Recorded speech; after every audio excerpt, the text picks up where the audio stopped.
Wait, before you scroll past this moment, imagine a stranger looking straight into your eyes and saying the one sentence that cracks open a life you've spent decades hiding.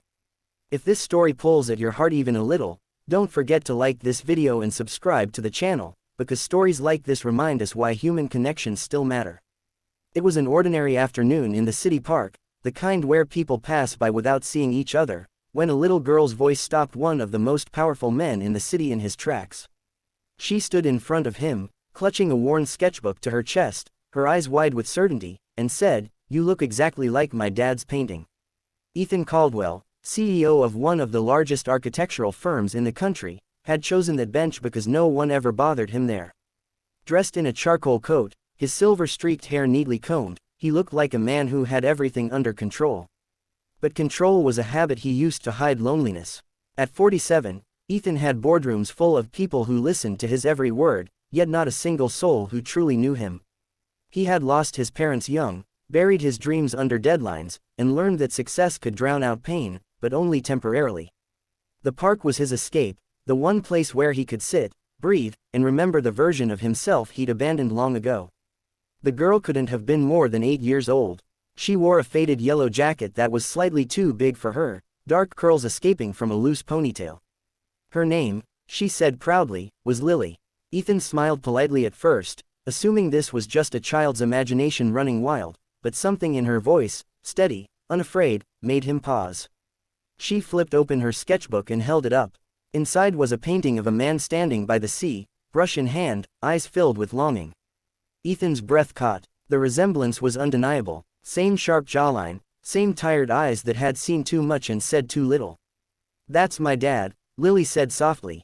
"He painted this before he disappeared." The word disappeared landed heavier than lost. Ethan felt a strange pressure in his chest, a feeling he hadn't experienced in years. He asked her where her father was now, and Lily shrugged, the innocence in her shoulders weighed down by something far too heavy for a child. Her mother, Anna, had told her that her father had left to chase his dreams and never came back.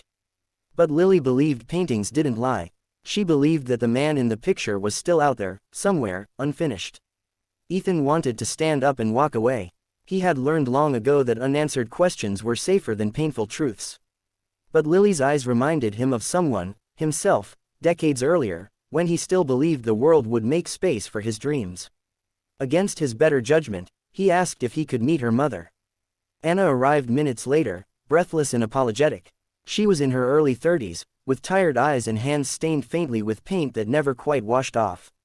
When she looked at Ethan, her face drained of color. Silence stretched between them, thick and electric. She knew him, or rather, she knew the man he used to be. Years earlier, Ethan hadn't been a CEO. He'd been an artist, painting sunsets and broken hearts, dreaming of galleries and quiet lives. Anna had loved him when he was that man. But ambition had whispered louder than love. When Ethan was offered a once-in-a-lifetime opportunity to study architecture abroad, fear convinced him that staying meant becoming nothing. He left with promises he never kept, letters he never sent, and a goodbye that was more of an escape. He didn't know Anna was pregnant. Or maybe a part of him had. Suspected and chosen not to ask. The park bench suddenly felt too small for the weight of the past.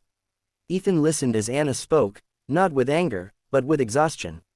She told him about the years she spent waiting, about painting to survive, about Lily asking every night why her father never came back. Each word chipped away at the fortress Ethan had built around himself. Success, awards, magazine covers, none of it mattered in that moment. Lily watched them closely, sensing something important was unfolding. When she reached out and slipped her small hand into Ethan's, he didn't pull away. For the first time in decades, he let himself feel the full weight of what he had lost, and what he still might gain. Ethan didn't ask for forgiveness right away. He knew some wounds needed time before words could touch them. Instead, he asked for a chance, to be present, to listen, to learn how to be the man he should have been all along. Anna didn't promise anything. Trust, she said, was built slowly, like a painting, one careful stroke at a time. The weeks that followed were awkward and uncertain. Ethan traded board meetings for park visits, expensive suits for simple sweaters. He learned Lily's favorite colors, her fear of thunderstorms, her dream of becoming an artist like her parents.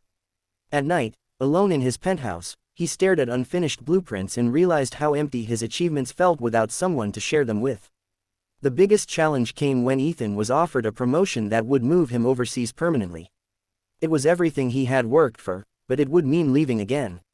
This time, the choice was clear. He declined. The board was stunned. The media speculated, but Ethan felt lighter than he ever had. For once, he wasn't running. Months later, Anna invited Ethan to Lily's small art exhibition at a local community center. On the wall hung a new painting. A man, a woman, and a child sitting on a park bench, sunlight breaking through the trees. The man's face was still uncertain, unfinished, but hopeful. Lily beamed as she explained, "It's about people who find each other again." Ethan understood then that life didn't give second chances to erase the past, but to rewrite the future. He would never undo the years he lost, but he could choose who he was from that moment forward. If this story moved you, if it reminded you of someone you miss or a chance you wish you'd taken, take a second to like this video and subscribe to the channel. Stories like this aren't just entertainment, they're mirrors, showing us who we are and who we could become. Because sometimes, the most powerful success isn't found in titles or wealth, but in the courage to sit on a park bench, face your past, and finally come home.